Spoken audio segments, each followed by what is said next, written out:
Welcome to Phoenix Rising with Dr. Z. This podcast is all about conversations about healing and rising from the ashes of your grief and trauma. In this podcast, we will be deconstructing and highlighting the different aspects of grief and loss. I'm your host, Dr. Christina Zampatella. Now, if you as a caregiver I'm just thinking about all the presentations that I've done about caregivers, right? And I know another risk factor for their potential increase in suffering is have any pre-existing mental health condition. So if you have unresolved, not resolved, but not integrated previous losses, or you've had a history of anxiety, depression, personality disorders, bipolar disorder, it can go on and on. It can exacerbate those pre-existing conditions, and you may not be coming in with the coping skills necessary in order to provide caregiving resources and skills, but yet you might be the only one around. Or you might have a family, we have, family members who, Sam's there, so, whatever, she's got it. She's strong. I'm going to hear that freaking one more time. She's strong. She's got this. And, maybe I'll go up there and see mom, in a couple of weekends when, I don't have the kids because we're supposed to go to the beach this weekend. And here you are. So it's putting a strain on the relationships in the family as well. Yep. Where then the unequal distribution, like within the family, can present like a lot of resentments towards the end because there's a lot of self-sacrifice from some family members to be present, and then some just don't attend to it at all. So, and then in turn, how that affects the other relationships that you have with the people around you. So it's a multifaceted, I feel like we could approach it from both the person that has the illness and the person that's caregiving, but both are struggling with this loss of health and how to navigate it. And I feel like that, it's just natural. It's part of life, but it's also natural to be frustrated or confused and overwhelmed with the process. So it's important to, I would just say, reach out, touch with support groups, and recognize that this is a shared experience that other people are trying to navigate as well. And once we have that support network, that can kind of help alleviate some of that stress, but not completely. I was, it's funny that you mentioned that you were we got to look at it from both perspectives, that by the person who has the chronic and or terminal illness and the person who is the caregiver, because there are factors on both sides that are risk factors for prolonged grief, like an actual ongoing disorder should that person, should that person pass. Now, the other part of this is, I was just thinking of something because I got kind of excited about the fact that you mentioned that. I was like, yes, that's exactly where I was going. I got it. Non-finite losses. Ones in which, for example, the person's physically present, but not emotionally or psychologically present. For example, people with Alzheimer's and all the losses along the way. He's doing pretty good today. He recognized who I am. And then next time you go, he didn't know who I was, and the grief associated with that, and the ups and downs of the trajectory of Alzheimer's, and then some of the aggression that might come out that often is found with people with Alzheimer's. And I don't even think people who have loved ones with Alzheimer's, I don't know if they're always told, by the way, aggression is often a component of this. It's hitting those parts of the brain that are associated with being able to navigate their emotions and to be able to have that gate between, how they're feeling and their frustrations and what's coming out. And who else knows, right? Because there's more research out there that are still working on trying to understand that. So these non-finite losses, you having to learn how to live with not knowing if there's an end or when the end. And the changes they have. And one of the important things that I encourage people to, if it comes to as we're talking dementia, touching in with your support network in regards to the police department. I know that sounds weird. No, talking about it. But speaking to behaviors of dementia, there may be elopement. Right. And the violence, like the agitation, it's not unheard of that the police get called. While this individual is living like in the home and the caregivers are trying to manage it. But, you know, there can be a lot of components where they're taken back to a different point in their lives where they're not recognizing they're now 80, like they might be in their mind 30 and their husband had cheated on them. And that's who their caregiver is now. And they think like every time their husband is leaving, they're going to go cheat. And then it escalates. So my point of this is informing the police department of your loved one and that they have this, you know, condition, and when to respond can be like a heads up, like, hey, this person has this disorder that they may react this way and this is why.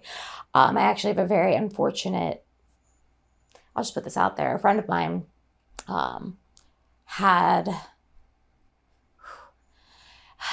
a woman that had eloped from her home, and her family didn't know.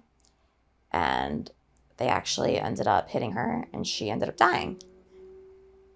Yeah, like, wow, by the car. And they hit her with a car. Yeah. Oh my God. Yeah, she died from. Oh my God. How do you even wrap your head around that?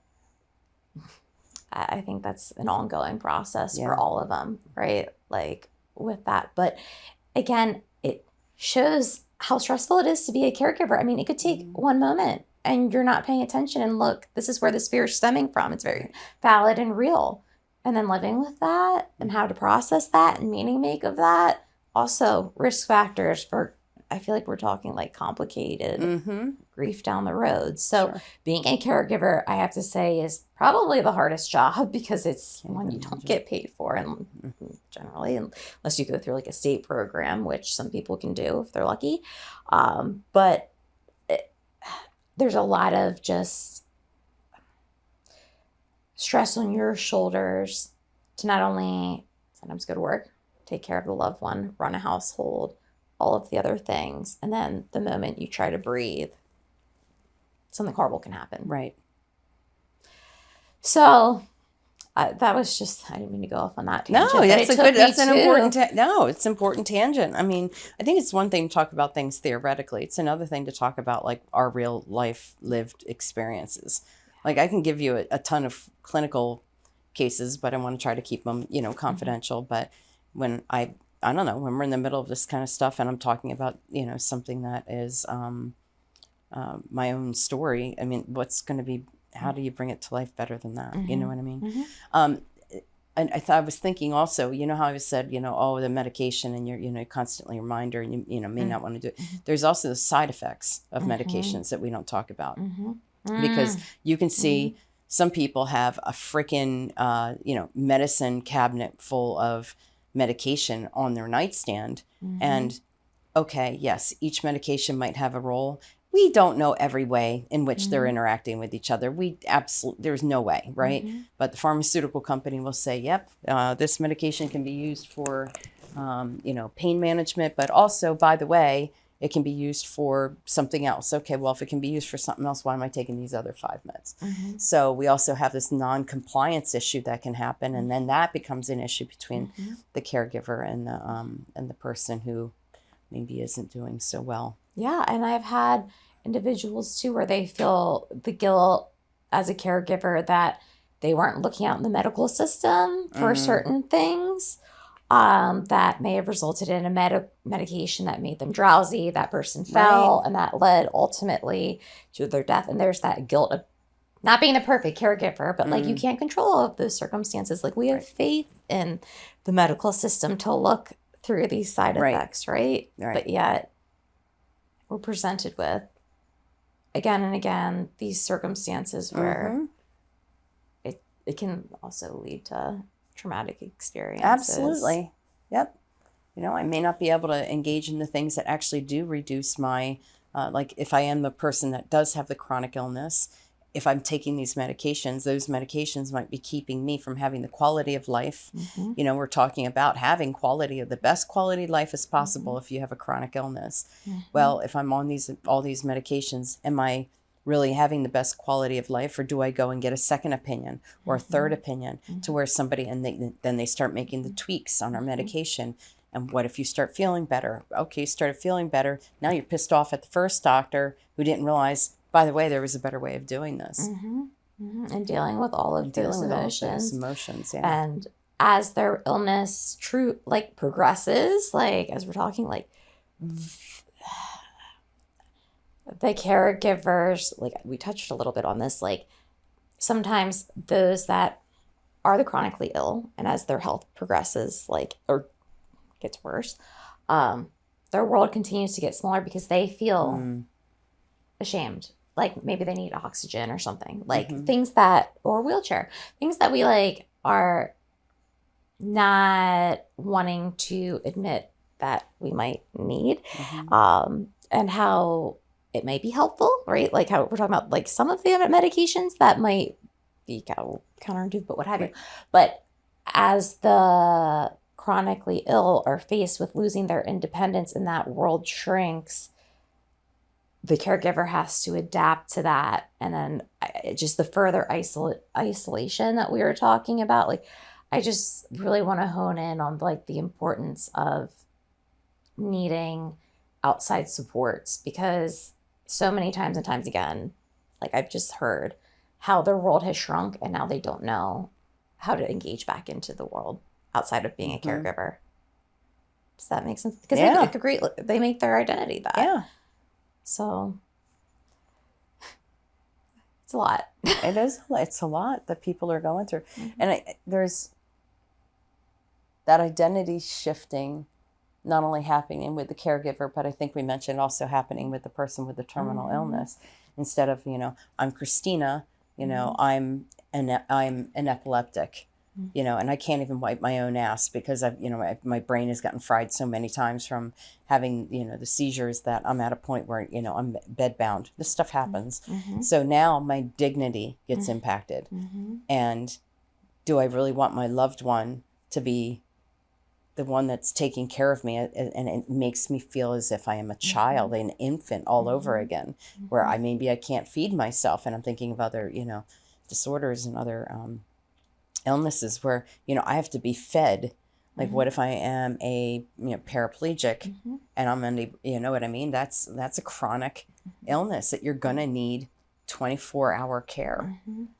And, and then holding on to hope that maybe they'll come up with something, where people, will be able to get better. And so there's a constant, looking out for that as well. And holding on to that hope. And you don't want to take hope away from anybody. And you know what? There might be very good reasons to have hope, but I think the dignity part of it is also huge. It is. It is huge because I just know of individuals, like just in the experience in the caregiving world, that how you touched on the way their body changes, they sometimes can feel a sense of shame and withdrawal even from their family. And isolate themselves even then. And then the caregiver even feels more isolated from. And the unfinished business that we talked about before. Can really happen because both are afraid to broach the subject, but you both know things are not well. Yeah, it's like I don't want to make things worse than they already are. Or acknowledge where's this headed. Right. All right. So it's a lot. It's just there's so many facets of it. I feel like again it's another one that we could make into multiple episodes just because there's the caregiver. There's so many different types of caregiving.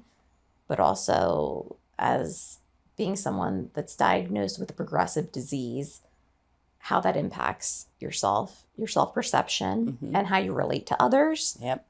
It's going to directly impact also the caregiver. So when we're thinking about wrapping up this episode, what are 3 takeaways from this one you think it would be important for people to, our listeners or viewers? What do you think would be important? I would say definitely, find local support groups that are caregivers so that you can recognize you are not alone. Not just grief group. No, not grief group. It's not the right. No. That's not what you're looking for. You're looking for a caregiver. And if you're lucky, you can find one that is specific to their disease. Look up the foundations for the research that is for that specific disease, and they should have something. Support groups for that. Okay. Yeah, their takeaway I would have is you have to carve out self-care time. I mean, in any way possible. It's difficult, easier said than done. And I know that there's feelings associated with guilt, but the only way we can give to others is when we ourselves are full. And if you are functioning from burnout, you're going to be in a daze and you're not going to be a strong caregiver like the way you would want to be, because you're just so burnt out and exhausted. And my last takeaway, honestly, would be therapeutic support.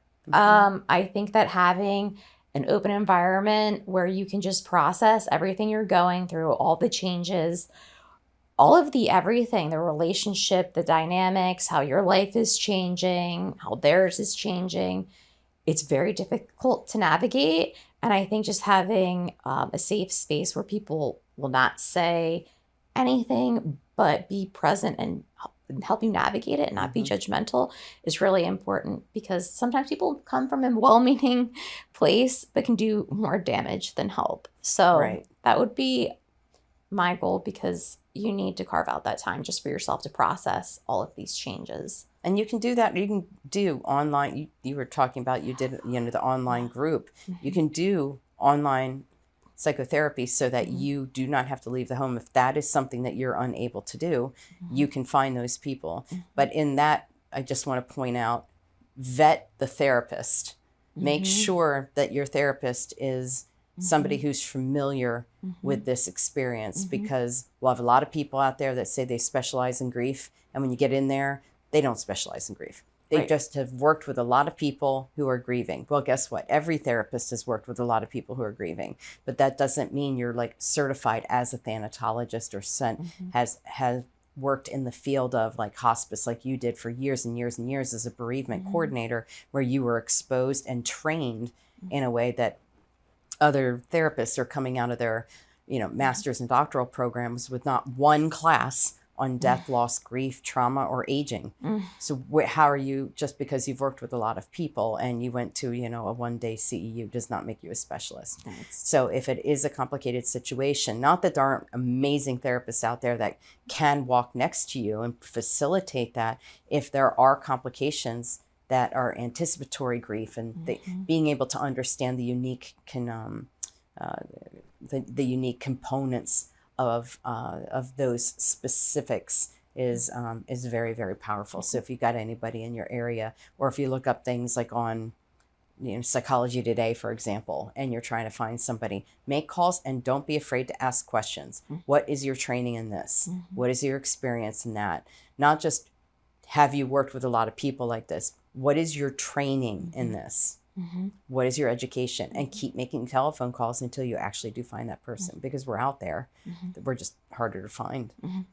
Or hopefully you find an organization like ours where, that every single person here was vetted by me before I let you work for me. It's great. No, but truly, it's important to have the support that can actually navigate you through what is one of the most difficult journeys I think any of us can go through. Yep. Well, I thank you so much for first of all, I've dragged you through like 3 hours of podcast time, but thank you for talking about this really important topic, especially with, knowing that people who are caregivers are so often so isolated.